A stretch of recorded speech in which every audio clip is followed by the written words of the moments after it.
यौम आज़ादी की दिल की गहराइयों से मुबारकबाद पेश करता हूँ। आज हमारे इस महफिल की सदारत कर रहे सदर मोहतरम, हमारे मेहमान खुसूसी और हमारे जिगरी दोस्त श्री फूलचंद यादव जी, हमारे शानदार प्रिंसिपल श्री मेवालाल जी और हमारे तमाम मेहमान इकराम, तमाम हमारे अध्यापक और अध्यापिकाएं, छात्र और छात्राएं, मैं आप सबको फिर एक बार से दिल की गहराइयों से स्वतंत्रता दिवस की हार्दिक शुभकामनाएं और बधाई देता हूं। हमारा देश बहुत महान देश है। यह देश जब अखंड भारत हुआ करता था और पूरी दुनिया इसे सोने की चिड़िया के नाम से जानती थी, लेकिन कुछ लोगों की नजर पड़ी, 7 समंदर पार से लुटेरे आए जो तन के गोरे और मन के काले थे। इन्होंने इस सोने की चिड़िया के पंख को नोचना शुरू कर दिया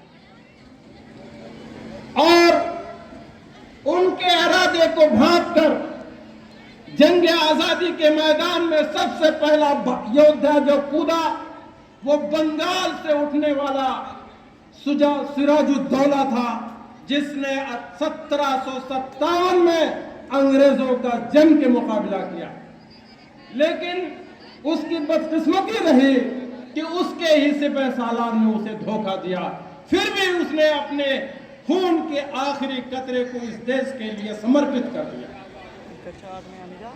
और उसके बाद 1782 में हैदर अली ने अंग्रेजों के खिलाफ जंग आजादी का बुगुल बजाया और उसी परंपरा को आगे बढ़ाते हुए एक शानदार बाप के शानदार बेटे हजरत टीपू सुल्तान ने 1799 में जंग के मैदान में कूदे। और जब अंग्रेज आर्मी इन चीफ ने कहा, टीपू सुल्तान तुम चारों तरफ से घिर चुके हो, तुम्हारा कमांडर हमारे हाथों बिक चुका है, तुम अगर अपनी जान बचाना चाहते हो तो जान बचा लो और अपना साम्राज्य भी बचा लो। उस वक्त टीपू सुल्तान ने ललकार कर कहा था कि शेर की एक दिन की जिंदगी, शेर की एक दिन की जिंदगी गीदड़ की 100 साला जिंदगी से बेहतर है। ये थे आजादी के मतवाले और ये थे देश के रखवाले। वो कितना अजीम सिपह सालार था कि जिसकी लाश पर खड़ा होकर अंग्रेज सिपह सालार ने कहा था कि आज से भारत हमारा है। जबकि दूसरे भी राजा थे, वहां निजाम हैदराबाद भी था, मराठे भी थे, उनकी अपनी रियासतें भी कायम थी। उसके बाद भी वो अंग्रेज सिपह सालार कहने पर मजबूर हुआ कि आज से भारत हमारा है। वो समझ गया कि अब हमने आजादी की चिंगारी को बुझा दिया। लेकिन 1857 में उस आजादी की चिंगारी जिसे अंग्रेज समझते थे बुझा दिया, उसको ज्वालामुखी बना दिया बहादुर शाह जफर ने। बदकिस्मती से हमारे लोगों ने भी उसे गदर का लफ्ज दिया, उसे गद्दारी करार दिया। वो आजादी की सबसे बड़ी लड़ाई थी जिसने आजादी मुल्क को आजाद कराने में सबसे अहम रोल अदा किया। और बहादुर शाह जफर को गिरफ्तार करके रंगून की काल कोठरियों में कैद कर दिया गया। और हर दौर में दरबारी शायर होते हैं जो सरकार के गुण गाते हैं। उस दौर में इसमें हिंदू मुसलमान से नहीं मतलब होता। उस दौर का भी एक दरबारी शायर था जो नाम का मुसलमान था। उसने बहादुर शाह जफर को चिढ़ाने के लिए और उनके हौसले को पस्त करने के लिए एक शेर कहा कि दमदमे में दम नहीं, खैर मांगो जान की। दमदमे में दम नहीं, खैर मांगो जान की। ऐ बहादो दमदमे में दम नहीं, खैर मांगो जान की। और ऐ जफर झुकने लगी लगी है तेग हिंदुस्तान के। उस वक्त वो पूरा शेर दहाड़ा और कल कोठरियों में लिखने के लिए उसके पास कुछ नहीं था। उसने लोहे की एक कील उठाई और उस काल कोठरियों के दीवारों पे अपने खूने जिगर से लिखा कि कहा तुम कहते हो दमदमे में दम नहीं, खैर मांगो जान के, ऐ जफर झुकने लगी है तेग हिंदुस्तान की। तो सुन ले अंग्रेज के चमचे, ऐ अंग्रेज के चमचे सुन ले, जब तक बू रहेगी, जब तक बू रहेगी गाजियों में ईमान की, जब तक बू रहेगी गाजियों में ईमान की, तख्त लंदन तक चलेगी तेग हिंदुस्तान की। यह हौसला है और यह जज्बा है।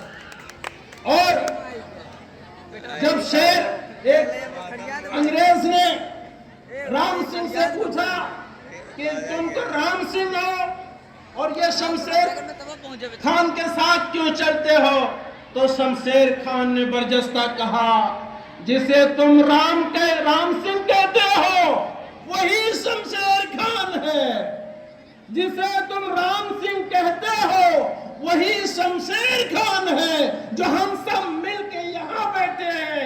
यही तस्वीर हिंदुस्तान है, यही तस्वीर हिंदुस्तान है।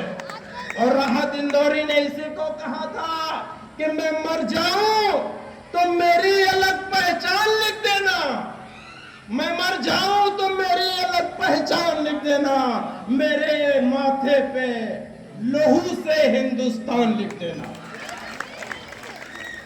और हजार कोशिशों के बावजूद जब अंग्रेज अपने मिशन में कामयाब नहीं हुआ तो उसने फूट डालो और हुकूमत करो। उसने हिंदू को मुसलमान से लड़ा दिया, भाई को भाई से लड़ा दिया। और उसके समझ में आ गया कि जब ये दोनों लड़ेंगे तो फिर हम अपने मिशन में कामयाब होंगे। और जब ये दोनों लड़ गए तो वो कामयाब हो गए। और मैं बच्चों आपको बताता हूँ, हिस्ट्री अपने आप को दोहराती है, इतिहास अपने आप को दोहराता है। जब इस देश के, इस भारत माँ के दो लाल हम यहीं के पैदा हुए, इसी मिट्टी से पैदा हुए और इसी मिट्टी में मिल जाएंगे। हमारा मजहब अलग हो सकता है, हमारी जात अलग हो सकती है, हमारा खानपान अलग हो सकता है, लेकिन हम हिंदुस्तानी हैं और हिंदुस्तानी थे और हिंदुस्तानी रहेंगे। जब पाकिस्तानियों ने हमारे देश पे बुज़दिलाना हमला करवाया, पहलगाम में मासूमों का कत्ल करवाया, उस वक्त एक भारत माँ की सपूत बेटी उठती है, सूफिया कुरैशी, और उन दहशत गर्दों के इलाकों को मिट्टी में मिला देती है और ये जवाब देती है ये सूफिया कुरैशी का मजहब इस्लाम है, लेकिन याद रखो सूफिया कुरैशी पहले हिंदुस्तान की बेटी है। यह हमारी ताकत थी और हमारी ताकत रहेगी। इसलिए मेरे बच्चों, आप जो है इस चीज, ये अपनी थिंकिंग को, अपनी सोच को पॉजिटिव बनाओ और अपने जो वक्त मिला है वो वक्त पढ़ने में लगाओ। अभी प्रिंसिपल साहब कह रहे थे कि इसी ऐसे इंटर कॉलेज से पढ़ने वाले प्रभाकर चौधरी का IPS की जगत में पूरे यूपी नहीं पूरे हिंदुस्तान में डंका बज रहा है। चंद्र प्रकाश जी यहीं से पढ़े हुए वो DIG हैं, राकेश सिंह यहीं के पढ़े हुए वो IG वेस्ट बंगाल हैं, यहीं से पढ़े हुए वो दुबे जी वो भाभा एटॉमिक सेंटर में साइंटिस्ट हैं, यहीं से पढ़े हुए यहया खान वो अंबेडकर यूनिवर्सिटी के डीन हैं, यहीं के पढ़े हुए नसीर सिद्दीकी वो इंटीग्रल यूनिवर्सिटी में मेडिकल डिपार्टमेंट के हेड ऑफ डिपार्टमेंट रहे। यह आपका कॉलेज बहुत ही शानदार इतिहास रखता है, बहुत गौरवमयी इतिहास रखता है। आप भाग्यशाली हैं, आप किस्मत वाले हैं जो आपको यहाँ पढ़ने का मौका मिला। हमारे शिक्षक जैसे प्रिंसिपल साहब कह रहे थे कि पूरी तन्मयता के साथ, पूरी लगन के साथ, पूरी मेहनत के साथ पढ़ाते हैं। आपको पता है अब हमारा देश आजाद है, लेकिन फिर कुछ पूंजीपति इस देश को मानसिक रूप से गुलाम बनाने के लिए लगे हैं। आपको पता होगा कि विद्यालय और विद्या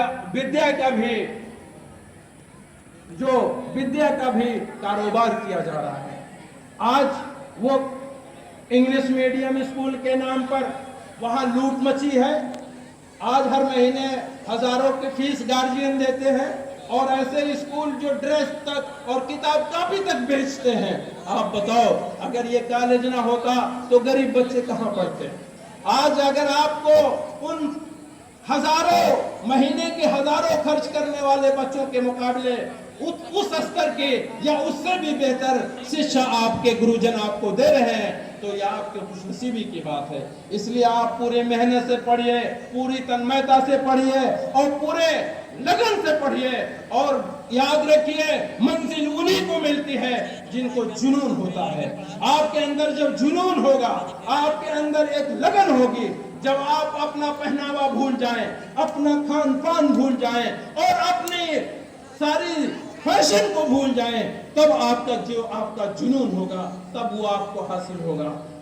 अब एपीजे अब्दुल कलाम ऐसे ही मिसाइल मैन नहीं बने। एपीजे अब्दुल कलाम के पास खाने का टाइम नहीं होता है। उनकी जीवनी पढ़ो कि वो खाते नहीं थे और सुबह के टाइम उनका दूध वाला पैकेट वाला दूध डाल जाता था, उसको वो गर्म भी नहीं करते थे। बस वो कमरे से निकलते हुए कमरे के बाहर दरवाजे के पास वो पैकेट उतारते थे, उसको दांतों से फाड़ते और उसको पीते हुए जीना उतरते थे और जीने के पास उतरते उतरते वो पैकेट खत्म होती थी, डस्टबिन में वो डालते थे और सीधा अपने एटॉमिक सेंटर पे निकल जाते थे। ये थे एपीजे अब्दुल कलाम। कई मरतबा उनकी शादी तय हुई, उनकी शादी का दिन हुआ, कार्ड बज गए, मेहमानों की आमद हो गई और पता ये चला शादी का दिन और एपीजे अब्दुल कलाम गायब। तब तो ये टेलीफोन का वो नहीं था, मोबाइल नहीं थी। जब लोग पहुंचते थे कि भाई तुम्हारी शादी थी और तुम आए नहीं, तो एपीजे अब्दुल कलाम बड़ी मासूमियत से कहते थे मैं देश की सेवा में लगा हूं, इसलिए मुझे माफ कर दो, क्योंकि आज अगर मैं देश की सेवा के लिए कुछ कर सका तो आने वाली मेरी नस्लें महफूज हो जाएंगी। दुश्मन के एक बार आंख उठाने में हिंदुस्तान की तरफ उसकी रूह कांपेगी। ये आज एपीजे अब्दुल कलाम की देन है कि आज हमारे देश का राज आकाश में है और उन्होंने अग्नि, त्रिशूल जैसी मिसाइलें भारत को दी हैं। इसलिए आपको इतिहास पढ़ना है, आपको पॉजिटिव रखना है अपने मन को, अपने जहन को। मैं इसी बात पे आप आने वाले सारे मेहमानों का बहुत बहुत शुक्रिया अदा करता हूँ। बहुत बहुत धन्यवाद। जय हिंद, जय भारत।